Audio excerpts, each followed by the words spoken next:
The idea of central banks being a threat to civilization apparently is no longer a fringe idea. Take a look at Time magazine, asking the question, will the Federal Reserve cause the next civil war? Peter Schiff is a longtime critic of centralized economic planning and the author of How an Economy Grows and Why It Crashes. He's also the host of his own daily radio show, streaming daily at schiffradio.com. Peter, thanks for joining us. Is this exaggerated, or do you think that the riots that we have seen in Europe, particularly in France, over the efforts to raise the retirement age from 60 to 62, could happen here if the Fed keeps pumping in so much cash that the dollar loses its value? First of all, I wish they were happening here, because that would mean the government was doing something right. You wish they were happening. Well, I want people protesting cuts in government spending, because we have to do it. We have to bite the bullet. I think if we wait, it's going to be worse riots because there's going to be more pain. The longer we wait to deal with reality of the situation that we're in, the more painful it's going to be when the government has to fess up and tell the public that there's no money for all the Social Security commitments or a Medicare or public pensions or all the promises that they've made that taxpayers can't keep. Are we at the tip of that iceberg when the government announced just the other day, for the second time in 2 years, there would be no cost of living increase for Social Security? Stated differently,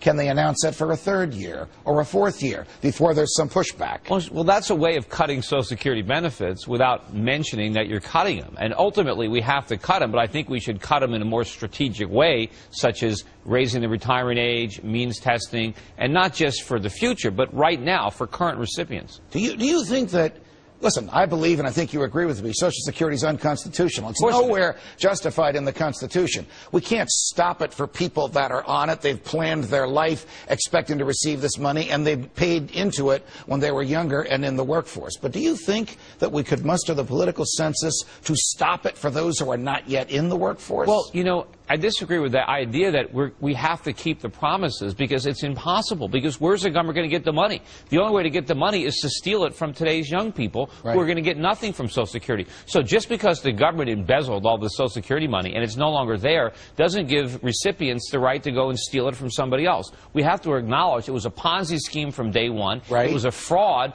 The Social Security is no different than Bernie Madoff. And the Except money that is the gone. government is doing it. But it's the same thing. Right. It absolutely is the same thing. Could Ben Bernanke cause a civil war? And if so, what would he have to do without firing a shot? Well, suppose he pumps $1 trillion into the economy. Well, you know, the idea that central bankers are more dangerous than standing armies goes back to the founding fathers. I think it was a Jefferson quote, but I could be wrong. No, you're right. You're right. But look, we are going to have, I think, civil unrest in this country as a result of runaway inflation, and that is going to create a lot of problems. You know, when it's one thing, initially the government was worried about people going to the bank and the money not being there. What I'm worried about is the money is there, but it has no value. And that's what Ben Bernanke is on the course of doing. Give me just a 30-second lesson in what will happen to the dollar in everyone's wallet and in everyone's bank account if Ben Bernanke artificially pumps $1 trillion into the economy by adding zeros to the accounts of member banks. The more dollars they create, the less they're worth. You know, this is what the government wants to do. Instead of allowing real estate prices to fall, which they need to do, the government wants to make prices for everything else go up so that real estate prices don't seem expensive. This is a very dangerous game. I mean, the Fed thinks that they can get us a little bit pregnant. They think if we can just create the right amount of inflation that we're going to solve these problems. They're just going to create even bigger problems. We need to let the market work. The danger is we destroy the dollar, we win the currency war, which means our citizens lose. Normally in a war, the object is to kill the enemy. In a currency war, the object is to kill your own troops. Got it. Peter Schiff, nicely put. Thank you for joining us. Speaking of central banks, here's something you have a right to know about the Constitution. The constitutional authority to establish a central bank, no surprise, doesn't exist. As I've explained on a prior show, the Constitution merely describes the government as having the power to mint coins. But that has been used to justify the massive paper money printing machine that is the Federal Reserve.